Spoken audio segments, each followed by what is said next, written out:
மொழி தமிழுக்கு என் முதல் வணக்கம். உயிர் கொடுத்து உடல் கொடுத்த என் தாய் தந்தையருக்கு எனது நன்றிகள். நன்றி மறப்பது நன்று. நண்பர்கள் மற்றும் பத்திரிகையாளர்கள் அனைவருக்கும் என்னுடைய நன்றி. உங்கள் அனைவரையும் அன்போடு வரவேற்கிறேன். மேடையில் வீற்றிருக்கும் என் அன்பார்ந்த சகோதர சகோதரிகளை அன்போடு வரவேற்கிறேன். நன்றி மறப்பது நன்றென்று, இதை மட்டும்தான் என் தந்தை எனக்கு இன்று வரை சொல்லி வருகிறார், சொல்லியும் வளர்த்திருக்கிறார். கிட்டு என்ற என்னை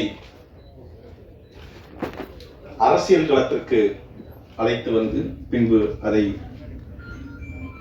கலை ரீதியாக நான் அரசியல் களத்தில் பயணம் மேற்கொண்ட போது என்னை முதலில் குகன்குமார் மற்றும் சுமேஷ்குமார் இருவரும் இணைந்து என்னுடைய கலை பயணத்தை தொடங்கி வைத்தார்கள். அவர்களுக்கு என்னுடைய நன்றி.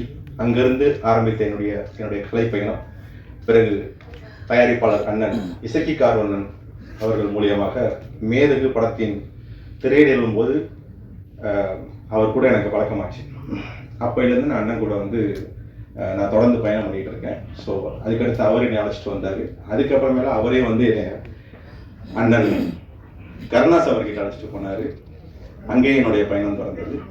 இவங்க பிறகு அண்ணனே கூப்பிட்டு இல்லை தம்பி எனக்கு இன்னொரு படம் ஒன்றுன்னு சொல்லி அழைச்சிட்டு வந்து இந்த படம் பண்ண வச்சிருக்காரு. இது எல்லாத்துக்கும் ஒரு முக்கிய காரணம் இருக்குது. என்னை அடையாளப்படுத்தி இவன்கிட்ட ஏதோ ஒரு கலை இருக்குது அப்படின்னு நான் முதல் அடையாளப்படுத்தியது நாம் தமிழர் கட்சி. நான் சொல்வது போல நான் என்றும் நன்றியுடையவன். ஒரு முறை யாரேனும் ஏதோ ஒரு உதவி செய்து விட்டால் கூட சாகும் வரை நான் மறக்க மாட்டேன். அதுபோல என்னை இந்த கலைத்துறையில் முதலில் கைப்பிடித்து அழைத்து வந்தது இவர்கள் தான். இவர்கள் எல்லாத்திற்கும் மூத்தவராய் ஒருவர் எங்களை ஊட்டி ஒரு ஊரை ஆட்டி வைப்பவள் அப்படின்னு சொல்லுவாங்க. அதுக்கு பேர் தான் ஆட்டி. ஒரு ஊர் தலைவியோ இல்ல ஒரு இல்ல தலைவியோ அவர்களை ஆட்டி என்று சொல்லுவார். இந்த கதையை நான் எங்க ஆரம்பிச்சேன் அப்படின்னா, தமிழர்களுக்கு அதிகப்படியான குலதெய்வங்கள்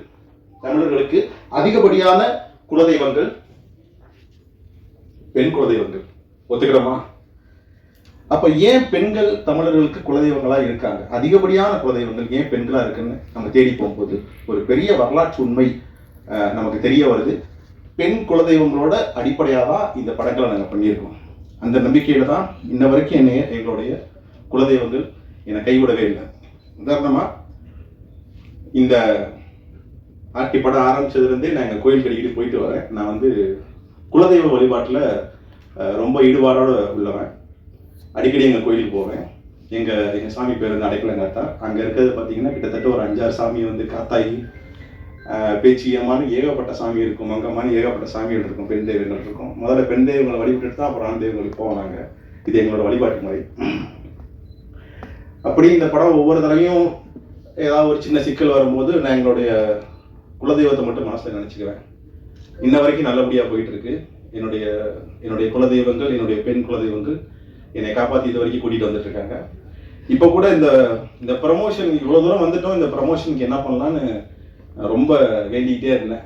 ஐயா இந்த ப்ரமோஷனுக்கு யாராவது வரணுன்ற போது முதல்ல அண்ணனுக்கு தான் அழைச்சி பேசினேன். அண்ணன் கொஞ்சம் வேலையாக இருந்தாங்க. அதுக்கப்புறம் திரும்ப நான் எங்கள் தெய்வத்துக்கிட்ட வேண்டினேன். அப்புறம் தெய்வம் வந்து சின்ன சின்ன கருப்பு சாமியாக கண்ணில் காட்டுச்சு. இவரெல்லாம் கூப்பிடு அம்மா எனக்கு பெரிய கருப்பு வேணுமான்னு. நீ போடா வாங்க அருவாடா கதை சுற்றிட்டு இருக்கான், வருவாடா போடாச்சு.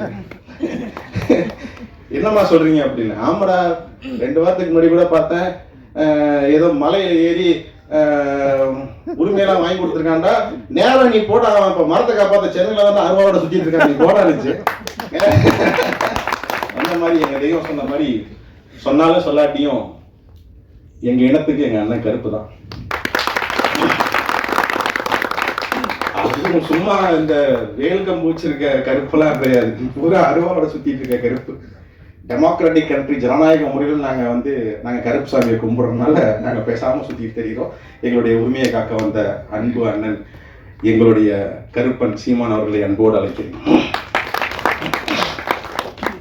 தற்போது இந்த படத்தில் பணியாற்றிய நேரம் ரொம்ப குறைவாக இருக்குது, அண்ணா வேறு பேசணும். அதனால் இந்த படத்தில் பணியாற்றிய எல்லா டெக்னீஷியன்ஸையும் கூப்பிட்றேன். எல்லாம் ஒரு நிமிஷம் மட்டும் நீங்கள் பேசியிருக்கேன். முதலில் இந்த படத்தோட ரொம்ப முக்கியமான விஷயம் என்னென்னா, எல்லாம் ஸ்க்ரீன் பிளேலாம் எழுதிட்டு ஃபஸ்ட்டு ஸ்டோரி எழுதுவோம், ஸ்டோரி எழுதிட்டு அதுக்கப்புறம் ஸ்க்ரீன் பிளே எழுதுவோம், ஸ்க்ரீன் பிளே எழுதிட்டு அதுக்கப்புறம் கேஸ்டிங், இதெல்லாம் பண்ணிட்டு தான் நம்ம வந்து ஷூட்டிங் போவோம். இது ரிவர்ஸில் நடந்துச்சு. ஸ்டோரி எழுதியாச்சு, நாங்கள் ஒன்று எழுதியாச்சு, ஷூட்டிங்லாம் முடிச்சு படத்தை பார்த்தீங்கன்னா கடைசி ஒரு அரை மணி நேரம் பரபரன்னு தீயா இருக்கும். அப்படி ஒரு ஸ்க்ரீன் பிளே பண்ண கிட்டத்தட்ட நான் ஒரு 10 வருஷமா இந்த தமிழ் தேசிய களத்தில் பயணிக்கிறோம். மிகப்பெரிய ஸ்க்ரீன் பிளே ஜாம்பவான வர போற எங்கள் அண்ணன் திருமுருகன் அவருடைய அன்போடு கிடைக்கிறது.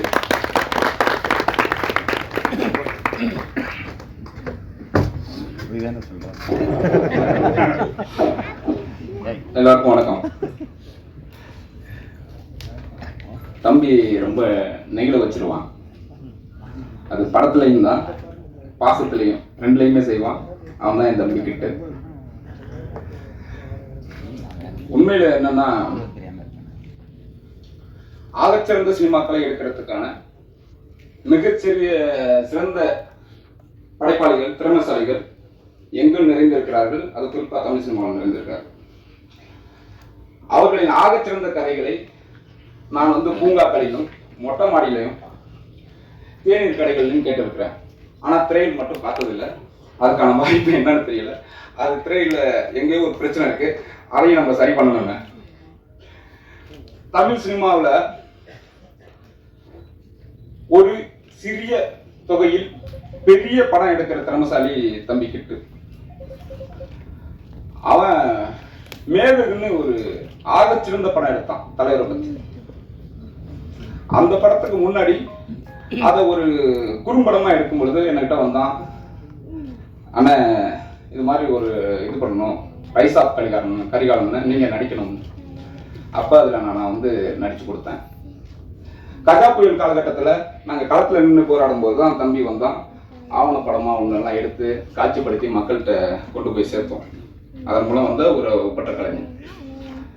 அப்போ மேதகுப்பா எடுத்ததுக்கு அப்புறம் அவன் வந்து பெரிய டைரக்டர், பெரிய பணம், பெரிய செல்வம், அதுக்கு மாதிரி ஒரு நல்ல படைப்புகள் கொடுப்பான் அப்படின்னு நான் நம்பினேன். ஆனால் எல்லா நல்ல கலைஞருக்கும் நடக்கிறது மாதிரி கிட்டுவுக்கும் சில அவன் அதுக்கப்புறம் சல்லியர்கள்னு ஒரு படம் பண்ணியிருக்கான். அதில் நான் நடிச்சிருக்கிறேன். ஆகச்சிறந்த படம் அது. அந்த படம்